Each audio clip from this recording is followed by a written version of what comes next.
Este cuadro se denomina Leda y el cine, una obra de Miguel Ángel, cuadro que se encuentra en la National Gallery de Londres. Bien, ahora quiero leeros el capítulo 13 del libro segundo de la obra Los pintores italianos del Renacimiento, obra de Bernardo Berenson, mismo que fue publicado en el año de 1944 por la editorial Leyenda. Vayamos al capítulo 13. Leonardo y Botticelli, lo mismo les sucedió a Miguel Ángel, tuvieron imitadores. Para poder expresar mejor que lo hizo Leonardo, el sentido espiritual y material, hubiera sido necesario un artista dotado de un sentimiento más profundo de lo significativo. Para realizar con el dibujo una armonía más alta que la de Botticelli, fuera menester mayor pasión por las puras esencias del tacto y del movimiento. Hombres de semejante talla no nacieron en Florencia. Detengámonos, en fin, ante Miguel Ángel, el último hombre de genio que produjo Florencia, luego de Botticelli y Leonardo. Genio en que las inspiraciones particulares del arte florentino hallaron su más alta expresión y en el que se encarnó lo que ese arte tenía de más grande. Pero antes dediquemos unos momentos a ciertos artistas que, a pesar de la riqueza de sus dotes, no pudieron desarrollarse en Florencia. De haberlo podido hacer, hubieran llegado al primer rango. Fra Bartolomeo, Andrea del Sarto, Pontormo y el Bronzino no estaban probablemente menos dotados que Palma, Bonifacio, el Veronés, Loto y Tintoretto. Mas sus facultades, en lugar de florecer normalmente en una atmósfera libre, se degradaron en alardes de fuerza, fueron abrumadas por el peso de un ideal de convicción y, en fin, les arrebató el torbellino del poderío de Miguel Ángel.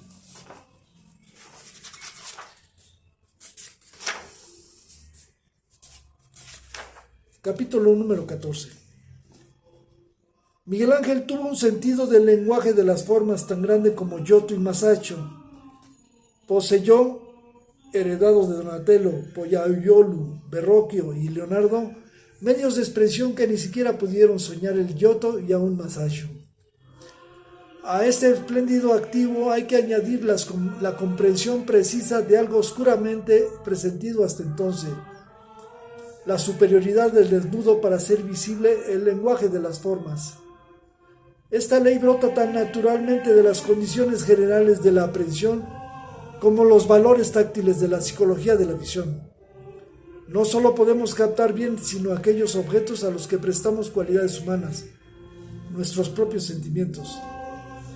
No solemos captar bien sino aquellos objetos a los que prestamos cualidades humanas, nuestros propios sentimientos. Tan cierto es esto que aún el menos poeta de los hombres, al sentir el movimiento de un tren, verbigracia, dice que marcha y no que rueda, siendo por esto no menos culpable de un acto de antropomorfización que el más atrasado de los salvajes, y obramos del mismo modo siempre que un objeto nos impresiona en cierta vivacidad. Lo adornamos enseguida con atributos humanos. Pues bien, hay un único objeto en el universo visible que no necesitamos antropomorfizar para darnos cuenta de él, a saber, el hombre mismo. Sus movimientos, sus acciones, son las únicas cosas de que nos damos cuenta directamente, sin que tengamos que hacer intervenir el poder de la metáfora. Por consiguiente, no existe ningún objeto visible con tantas posibilidades artísticas como el cuerpo humano. Nada que nos sea tan familiar, nada, por lo tanto, en que podamos percibir tan rápidamente los cambios, nada, en fin, que si es representado de una manera tal que se percibe más rápida e intensamente que la vida misma, produzca su efecto con tanta velocidad y fuerza y confirme tan fuertemente el sentido de nuestra capacidad vital. Ahora podemos comprender por qué razón Todo arte dedicado a la representación de la figura humana debe consagrarse principalmente al estudio del desnudo. ¿Y por qué? Este estudio es el problema capital del arte clásico de todos los tiempos. No solo el desnudo es el mejor medio de transmisión de todo aquello que en arte es confirmación directa y exaltación de la vida, sino que además es, por sí mismo, el objeto más significativo del mundo del hombre. El primer artista, desde los tiempos de la gran escultura griega, que comprendió plenamente la identidad del desnudo con el gran arte de la figura humana, fue Miguel Ángel. Antes que él, hubo de ser estudiado con propósitos científicos y como una ayuda en la representación de la figura humana. Miguel Ángel vio en el desnudo un fin que contenía todos los otros, el objeto supremo de su arte, de modo que los dos términos, arte y desnudo, se fundieron para siempre en su espíritu. Tal fue el secreto de sus triunfos, pero también de sus errores. Sin embargo, un Masaccio, por no citar sino a este gran pintor, supo expresar en sus obras los valores táctiles con un poder igual. Algunos otros, por ejemplo Leonardo, han acertado a representar el movimiento con una fuerza por lo menos equivalente. Pero ningún artista en los tiempos modernos, con plena capacidad de penetración en lo significativo de las cosas, ha empleado este poder, tal como lo hizo Miguel Ángel, quien acertó a hacerlo, en el último tema donde podía manifestarse en todo su valor, en el desnudo. Y por consiguiente, entre todas las realizaciones del arte, las suyas son más vigorosas. Nuestra inclinación táctil difícilmente puede recibir una descarga más excitante que la que genera la contemplación del Adán de la creación, o el de la Eva de la tentación, y de muchos otros desnudos como pueden verse en la bóveda de la Capilla Sistina. Desnudos, conviene advertirlo, que están allí puestos para producir un efecto tónico inmediato. Y es igualmente raro hallar fuentes de energía no adulterada comparables con la creación de Adán, con el ángel adolescente que aparece al lado de Isaías, o, para no olvidarnos de los dibujos que son la perfección misma del género, a los dioses tirando al blanco y a Hércules y el león. Añádase a estas facultades de expresión y concepto, a estas dotes especiales de su temperamento artístico, el ideal de fuerza y de belleza que tuvo Miguel Ángel, la visión de una humanidad gloriosa, pero posible, que nunca alcanzó nada equivalente en los tiempos modernos. Por esta razón descubrimos en las figuras de la Capilla Sistina, mejor que en ninguna otra parte, la realización de un sueño que a todos nos inquieta, la alteza del alma unida al esplendor del cuerpo. Miguel Ángel finalmente concluyó lo que Masaccio solo había bosquejado, la creación de un tipo de hombre hecho para dominar la tierra y quién sabe si acaso más que la tierra. Pero, desgraciadamente, aunque nacido y educado en un mundo en el que el sentimiento del desnudo y su ideal de la humanidad podrían ser apreciados, pasó la mayor parte de su vida en medio de trágicos desastres y, cuando todavía no se hallaba en la plenitud de su fuerza, en medio de sus años más creadores, se encontró solo. Era acaso el más grande de los gigantes que produjo copiosamente el siglo XV, pero también el último de ellos.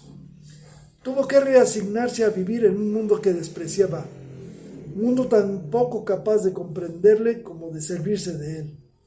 Se le impidió que orientara su fuerza hacia lo que le atraía.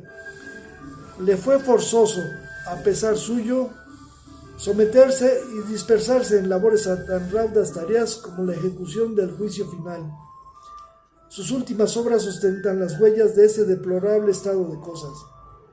Puede leerse en sus personajes la amargura y la protesta del espíritu que les dio vida, porque se siente en ella el profundo desacuerdo entre el genio del artista y la tarea que le impusieron.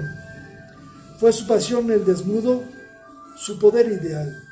Ahora bien, ¿cómo puede desarrollarse esta pasión ¿Cómo se puede glorificar este ideal en asuntos tales como el juicio final y la crucifixión de San Pedro? Temas en los que el mundo cristiano quiso sobre todo representar el pavor de los humildes y el espíritu de sacrificio de las víctimas. No suele ser la humildad y la resignación virtudes propias de los grandes creadores. No hicieron habitación en el alma de Miguel Ángel, ni más ni menos que en tiempos anteriores en la del Dante. Aunque Miguel Ángel hubiera sentido esas virtudes, no tuvo medios de expresarlas, porque sus desnudos podían proclamar y transmitir un sentimiento de poder, pero no de debilidad, de pavor, no de miedo, de desesperación, no de sumisión.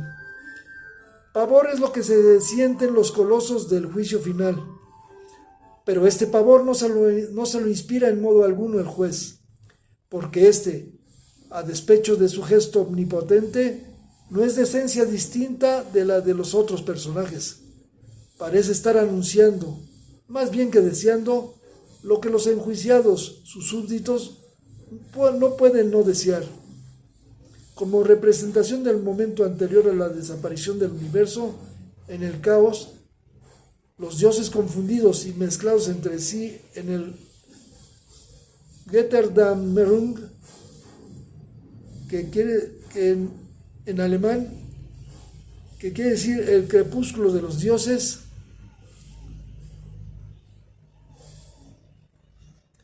El juicio final está concebido de la manera más grandiosa posible, pero cuando llegue la catástrofe, nadie sobrevivirá, incluso Dios.